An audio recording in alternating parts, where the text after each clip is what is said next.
జనసేన అధినేత AP deputy CM Pawan Kalyan పై కేటీఆర్ మరోసారి తీవ్రస్థాయిలో విమర్శలు గుప్పించారు. తెలంగాణలో జనసేన కొత్తగా రాజకీయాలు చేయడం లేదని, 2023 అసెంబ్లీ ఎన్నికల్లోనూ మున్సిపల్ ఎన్నికల్లోనూ పోటీ చేసిందని ఆయన గుర్తు చేశారు. పవన్ కళ్యాణ్ను ఎవరూ అడ్డుకోలేదని, ప్రజలే తిరస్కరించారని వ్యాఖ్యానించారు. తెలంగాణ రాష్ట్ర ఏర్పాటుపై గతంలో పవన్ చేసిన వ్యాఖ్యలను ప్రస్తావిస్తూ, తెలంగాణ ఏర్పడితే 11 రోజులు అన్నం తినలేదని చెప్పిన వ్యక్తి రాష్ట్ర ఆవిర్భావ దినోత్సవం రోజున సభ నిర్వహించడం వెనుక ఉద్దేశం ఏమిటని ప్రశ్నించారు. తెలంగాణ భూమిపుత్రుల హక్కుల రాష్ట్రమని స్పష్టం చేశారు. జాతీయవాదాన్ని ఉగ్రవాదంతో పోల్చిన పవన్ వ్యాఖ్యలు కూడా సరైనవి కావని విమర్శించారు. జాతీయవాదం గురించి పవన్ నుంచి పాఠాలు నేర్చుకోవాల్సిన అవసరం లేదని, తెలంగాణ కోసం పోరాడేందుకు తమకు సమర్థ నాయకత్వం ఉందని కేటీఆర్ తెలిపారు. మరోవైపు తెలంగాణకు రావాల్సిన పరిశ్రమలను గుజరాత్కు తరలిస్తున్న కేంద్ర ప్రభుత్వాన్ని ఎందుకు ప్రశ్నించడం లేదంటూ పవన్ కళ్యాణ్ను నిలదీశారు.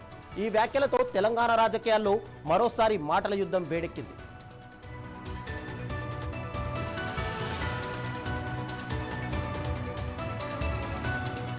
దేశంలో ఏ నాయకుడైనా ఏ నాయకురాలైనా ఒక పార్టీ పెట్టవచ్చు.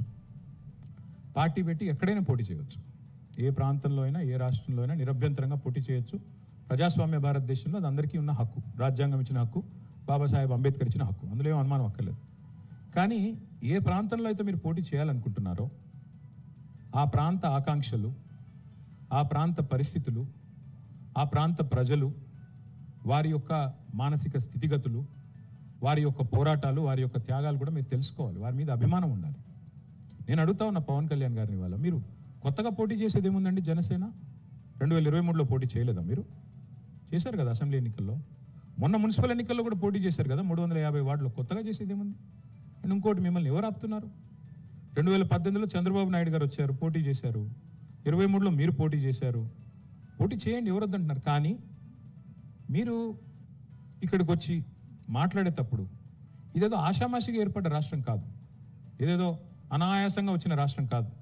వేల మంది బలిదానాలతో, రక్తంతో తడిసిన నేల ఇది తెలంగాణ. కాబట్టి ఇక్కడికి వచ్చినప్పుడు 1-2 సార్లు ఆలోచించుకుని మాట్లాడాలి.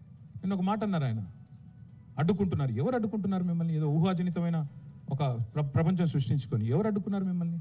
2018లో పోటీ చేస్తే అడ్డుకోలేదు, 23లో పోటీ చేస్తే అడ్డుకోలేదు. ప్రజలు అడ్డుకున్నారు. మేమేం చేస్తాం దానికి? ఒకటి మాత్రం పక్కా, పవన్ కళ్యాణ్ గారైనా ఎవరైనా సరే తెలంగాణ ఆవిర్భావ దినోత్సవం రోజు వచ్చి ఇక్కడ మేము సభ పెడతాం. అది కూడా గతంలో నేను తెలంగాణ ఏర్పడ్డప్పుడు నాకు ఆ విభజించిన పద్ధతి నచ్చలేదు.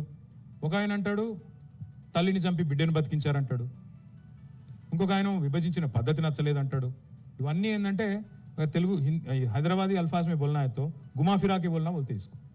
నాకు ఇష్టం లేదు తెలంగాణ ఏర్పడని సీదా చెప్పక ఉల్టా పుల్టా మాటలు ఎందుకు? ఇది బాగలేదు, అది బాగలేదు. మరి నువ్వు అది బాగలేక ఇది బాగలేక 11 రోజులు అన్నం తినకుండా ఉంటే మళ్ళీ తెలంగాణ ఆవిర్భావ దినోత్సవం రోజు మీటింగ్ పెట్టాల్సిన అవసరం ఏముంది?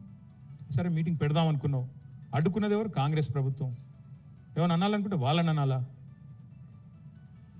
కాబట్టి పవన్ కళ్యాణ్ గారైనా ఎవరైనా ఈ దేశంలో ఎక్కడైనా పోటీ చేయొచ్చు, మాకు అభ్యంతరం లేదు. పోటీ చేశారు కూడా కదా మీరు. 2023 మేబీ ఆ బోత్ కరే మీ అయ్యే జాగీరా. నేను ఒకటి మాత్రం పవన్ కళ్యాణ్ గారు గుర్తుపెట్టుకోవాలి, తెలంగాణ ఖచ్చితంగా తెలంగాణ భూమిపుత్రుల జాగీరు. తెలంగాణ భూమిపుత్రుల జాగీరే తెలంగాణ. ఇందులో ఎవరికి అనుమానం కూడా అక్కర్లేదు. 100% ఈ నేల కోసం కష్టపడ్డ వాళ్ళు, ఈ నేల కోసం పోరాటాలు చేసిన వాళ్ళు, ఈ నేల కోసం త్యాగాలు చేసిన వాళ్ళు, నెత్తురుతో తడిచిన నేల ఇది. ముమ్మాటికి తెలంగాణ ఈ భూమిపుత్రులు, ఇక్కడున్న 4 కోట్ల మంది జాగీరిది. కానీ మీరు రండి, ఇక్కడే ఉండండి, మీ కుటుంబాలు ఇక్కడే ఉన్నాయి, మీ వ్యాపారాలు ఇక్కడ ఉండండి, ఎవరొద్దన్నారు?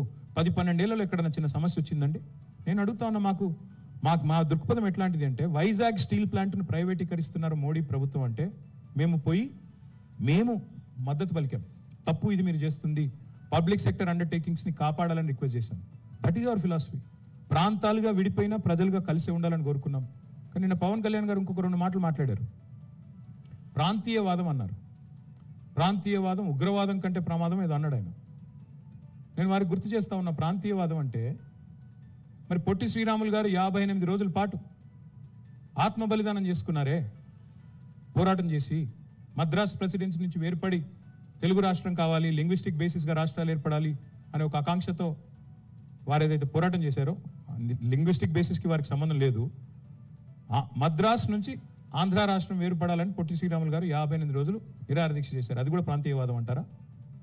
ప్రాంతీయవాదం అంటే నేను ఇంకో ప్రశ్న అడుగుతా ఉన్నా పవన్ కళ్యాణ్ గారిని. మోడీ గారు ఇవాళ ఆయన ప్రాంతం మీద అభిమానంతో, ప్రాంతీయవాదంతో తెలంగాణకు వచ్చిన ఇండస్ట్రీలను కొట్టుకొని పోతా ఉన్నాడు.